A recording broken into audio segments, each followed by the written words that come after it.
So ఇప్పుడు మనం various allowances అవి ఎలా ట్యాక్సబుల్ అవుతాయి, ట్యాక్సబుల్ కానివి ఏంటో చూద్దాం. అసలు అలవెన్సెస్ అంటే ఏంటి? అలవెన్సెస్ అంటే ఏం లేదండి, ఇవి సర్టెన్ ఫెసిలిటీస్. ఏదైనా ఎక్స్పెండిచర్ కనుక ఎంప్లాయీ కంపెనీ తరపున ఇన్కర్ అయితే ఎంప్లాయీకి పే చేస్తూ ఉంటాడు. దీన్నే మనం అలవెన్సెస్ అంటాము. ఇవి కొన్ని ట్యాక్సబుల్ అవుతాయి, కొన్ని ఫుల్లీ ఎగ్జెంప్టెడ్ అంటే ట్యాక్సబుల్ అవ్వవు. అవేంటో చూద్దాం. ఫుల్లీ ఎగ్జెంప్టెడ్ ట్యాక్సెస్ ఏంటో చూద్దాం మనం. ఓకే, ఫుల్లీ ఎగ్జెంప్టెడ్ అంటే ఏంటి చూద్దాము. House rent allowance, substitutionary allowances high court సుప్రీంకోర్టుకి అయితే అది ఫుల్లీ ఎగ్జెంప్టెడ్ అవుతుందండి. నెక్స్ట్ ఫారెన్ అలవెన్స్ కనుక గవర్నమెంట్ ఎంప్లాయీకి ఎంప్లాయర్ కనుక ఫెసిలిటీ ప్రొవైడ్ చేస్తే అది కూడా ఫుల్లీ ఎగ్జెంప్టెడ్ అండి. నెక్స్ట్ ఫుల్లీ ట్యాక్సబుల్ అలవెన్సెస్, ఇందులో DRS allowances, city compensatory, lunch marriage, ఈ అలవెన్సెస్ ఏంటో చూద్దాం. డిఆర్ఎస్ అలవెన్సెస్ ఏంటంటే రైజ్ ఇన్ ప్రైజెస్ వల్ల ఏదైనా అలవెన్సెస్ కనుక ఎంప్లాయీకి ప్రొవైడ్ చేస్తే ఇవి ఫుల్లీ ట్యాక్సబుల్ అండి. Next city or compensatory allowances ఏంటంటే మనం ఒక ఇండియాలో ఒక సిటీలో ఉండాలంటే హై కాస్ట్ లివింగ్ కాంపన్సేషన్స్ ఉంటాయి. సో దానికి సంబంధించినవి కూడా ఏంటంటే fully taxable. Next lunch, tiffin, marriage, family, deputation, wardenship, non practising, ఇవన్నీ కూడా ఏంటంటే ఫుల్లీ ట్యాక్సబుల్ అన్నమాట.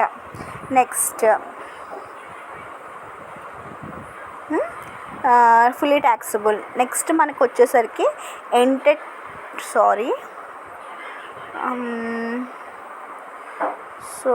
ఎంటర్టైన్మెంట్ అలవెన్సెస్ మాట. So we are discussing about entertainment allowances and house rent allowances.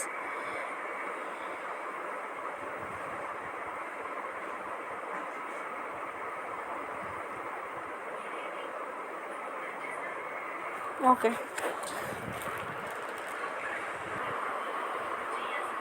So entertainment allowances ఏంటంటే కస్టమర్స్ ఆఫ్ ద ఎంప్లాయీస్ కానీ గెస్టింగ్కి amount, guests ఉంటారు కదా ఎంప్లాయీకి సంబంధించి, so for that entertainment purpose ఏదైనా అమౌంట్ కనుక స్పెండ్ చేస్తే సో ఎంప్లాయీ అనేవాడు డిడక్షన్కి ఎలిజిబుల్ చేసుకోవచ్చు అండర్ సెక్షన్ 16.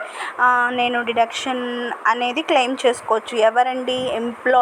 ఎంప్లాయర్ దగ్గర నుంచి. ఈ డిడక్షన్ ఏంటంటే ఈ డిడక్షన్ అనేది డీల్ చేయాలి, ఎందుకంటే మనకి value of house rent calculate చేయాలంటే ఇది చాలా ఇంపార్టెంట్ రోల్ ప్లే చేస్తుంది. So without this we can't deal with value of free rent value of rent free house అనేది మనం డిఫైన్ చేయాలి అన్నమాట. సో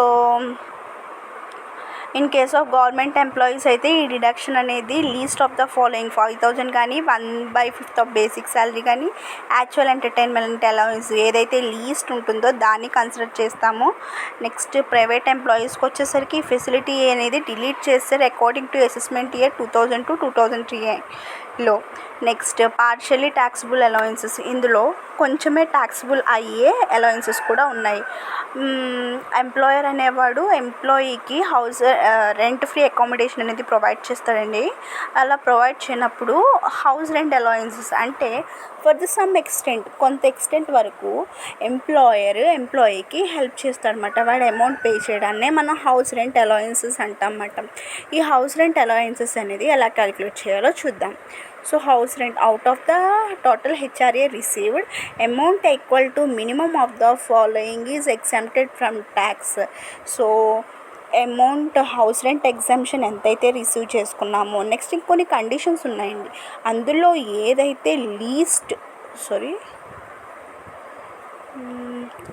లీస్ట్ ఉంటుందో దాన్ని మనం ఎగ్జామ్షన్ అన్నమాట, ట్యాక్స్ నుంచి ఎగ్జామ్షన్ తీస్తామన్నమాట.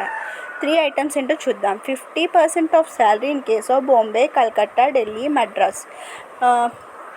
శాలరీలో కనుక 50% అంట. ఎక్కడెక్కడ సిటీస్ అంట? బాంబే, కలకత్తా, ఢిల్లీ, మద్రాస్లో ఉన్న వాళ్ళకి 50% ఆఫ్ శాలరీ అంట.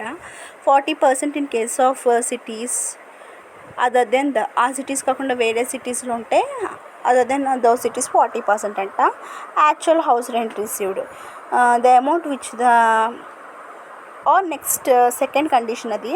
Next third condition, amount which actual rent paid by the employee exceeds the 10% of his salary.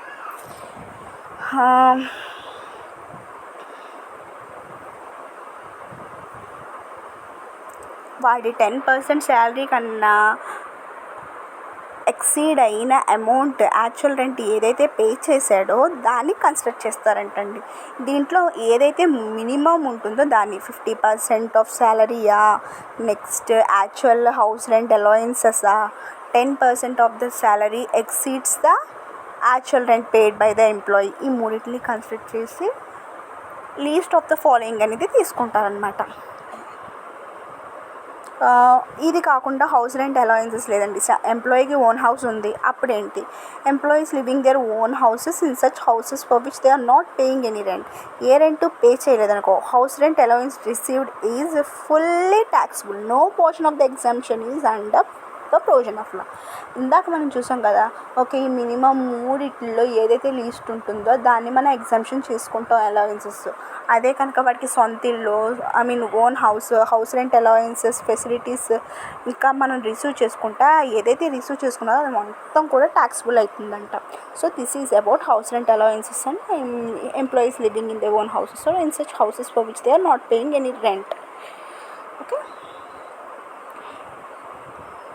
And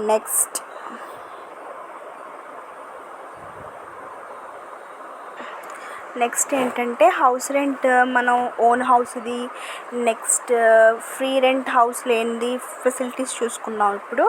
ఇప్పుడు ఏంటంటే జడ్జెస్కి హైకోర్ట్ జడ్జెస్కి, సుప్రీంకోర్టు జడ్జెస్కి హౌస్ రెంట్ అలవెన్సెస్ రిసీవ్ చేసుకున్నది ఎలా చేస్తాము, అసలు పార్షియలీ ట్యాక్సబుల్లా, ఫుల్లీ ట్యాక్సబుల్, అసలు ట్యాక్సబుల్ కాదా అనేది చూద్దాం. Any amount received by them is fully exempted under high court judges and Supreme Court judges. So ఏదైనా అమౌంట్ రిసీవ్ చేసుకుంటే అది ఫుల్లీ కూడా ఎగ్జామ్షన్ అంట, హైకోర్టు రిసీవ్ చేసుకున్నది. ఓకేనా, నెక్స్ట్ సెకండరీ చూద్దాం. Second allowances covered under section 10 subsection 14 మాట.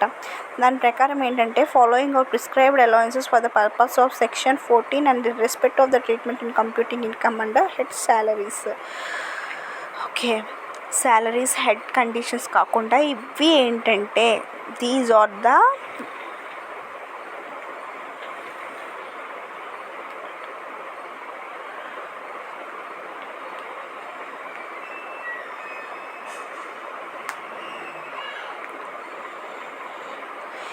ఇవి మనం ఇర్రెస్పెక్ట్ ఆఫ్ శాలరీస్ ఇన్కమ్ నుంచి కాకుండా వేరే అదర్ అలవెన్సెస్ ఎలా ఉంటాయని చూద్దాం. హెల్పర్ అలవెన్స్ అంటే ఏంటి? It is exempted up to the actual amount engaged a helper required to perform the official duty. Actual duty perform చేయగలడానికి actual amount spent on engaging a helper. అమ్మా aunty పైకి వెళ్తున్నారు చూ. సో హెల్పర్ అలవెన్సెస్ ఏంటంటే engaging మనం హెల్పర్ని appoint చేసుకుంటాం కదా, యాక్చువల్ అమౌంట్ స్పెంట్ వరకు exempted up to actual amount spent on engaging a helper requiring to perform the actual duties. వాడి మీద యాక్చువల్ అమౌంట్ ఎంతైతే స్పెండ్ చేసామో అక్కడ వరకు ఎగ్జామ్షన్ అంట. Uniform allowances actual expenditure incurred, ఇది కూడా actual expenditure incurred on acquiring and maintaining official uniform. అది తేవటానికి, మెయింటైన్ చేయటానికి యాక్చువల్ అమౌంట్ ఎంతైతే స్పెండ్ చేసామో అదే ఫుల్ ఎగ్జామ్టెడ్ అంట. రిమైనింగ్ పోర్షన్ ఏంటంట ట్యాక్సబుల్ అవుతుందంట. ఓకేనా, next academic research actual expenditure incurred, ఎంతవరకు ఎక్స్పెండిచర్ ఇన్కర్డ్ అయ్యాయో ఆ యాక్చువల్ ఎక్స్పెండిచర్ వరకు ట్యాక్సబుల్, ఎగ్జామ్టెడ్, రిమైనింగ్ పోర్షన్ ఏమో ట్యాక్సబుల్. కన్వేయన్స్ అలవెన్సెస్, ఇది కూడా actual expenditure incurred into performance of official duty. In case rent received more than actual expenditure, excess amount will be ఇప్పుడు వరకు మనం చూసింది ఏంటంటే యాక్చువల్ ఎక్స్పెండిచరే మనకి ఎగ్జామ్షన్లోకి వస్తుంది. రిమైనింగ్ పోర్షన్ ఏదైతే ఎక్సెస్ ఉంటుందో అది ట్యాక్సబుల్ అవుతుందన్నమాట. Okay, next travelling allowances is actual expenditure, excess if any will be taxable. Next any allowances granted to meet the cost of travel on tour or or on transfer shall be exempted. టూర్ కోసం కానీ travel allowances కానీ ఏవైనా allowances create చేస్తే అవి fully exemption అంట.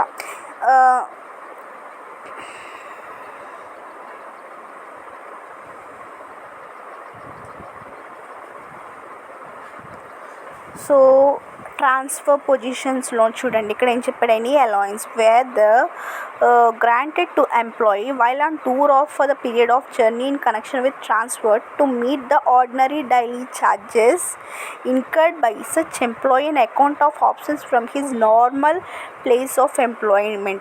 Normal place of ఎంప్లాయ్మెంట్లో కనుక యాబ్సెన్స్ కనుక జరిగినప్పుడు daily charges ordinary daily charges ఏవైతే ఉన్నాయో అవి కూడా ఫుల్లీ ఎగ్జెంప్టెడ్ అంట. ఓకేనా, travel charges. And next any special compensatory allowances, అవి కూడా ఏంటి,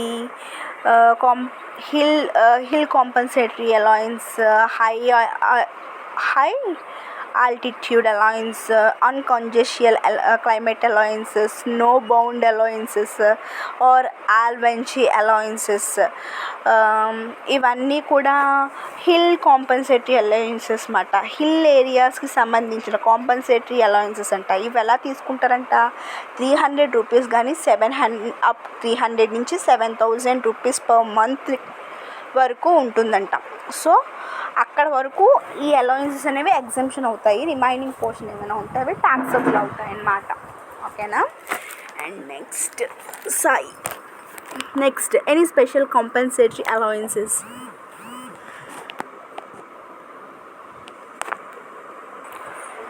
సో వీటితో పాటు running allowance, transport allowance, children education allowances, hostel expenditure allowance, compensatory field area allowances ఇవన్నీ కూడా ఉంటాయన్నమాట. దీంతోపాటు రన్నింగ్ అలవెన్సెస్ వచ్చేసి 70% ఆఫ్ అలవెన్స్ 6,000 ఏదైతే తక్కువ ఉంటుందో అది ఇస్తారు. నెక్స్ట్ ట్రాన్స్పోర్ట్ అలవెన్స్ వచ్చేసరికి 1,600 పర్ మంత్. చిల్డ్రన్ అయితే పర్ చిల్డ్రన్ 100 రూపీస్ చొప్పున ఎగ్జంప్షన్ అనేది వస్తుంది. హాస్టల్ అలవెన్సెస్ 300 పర్ మంత్, 2,600 ఏమో compensatory field area allowances, compensatory modified field అలవెన్సెస్కి 1,000 పర్ మంత్ మాట. సో స్పెషల్ అలవెన్సెస్ ఏంటంటే armed force operating in areas permanent లొకేషన్స్లో కనుక ఆర్మ్డ్ ఫోర్స్ ఆపరేట్ చేస్తే 30 days కన్నా 1,300 పర్ మంత్ అనేది ఎగ్జంప్షన్ అనేది వస్తుందన్నమాట. So next high field area exemption up to 4,000. Underground అంటే కోల్ మైన్స్లో వర్క్ చేసే వాళ్ళకి 800 పర్ మంత్. ఐలాండ్ డ్యూటీ చేసే వాళ్ళకేమో ఐలాండ్ డ్యూటీ అలవెన్సెస్ ఏమో 3,250 per month. Next courier counter insurgency అలవెన్సెస్కి 3,900. సో ఇవి మాట, ఇవన్నీ కూడా allowances which are some are exempted, some are taxable, some are partially taxable.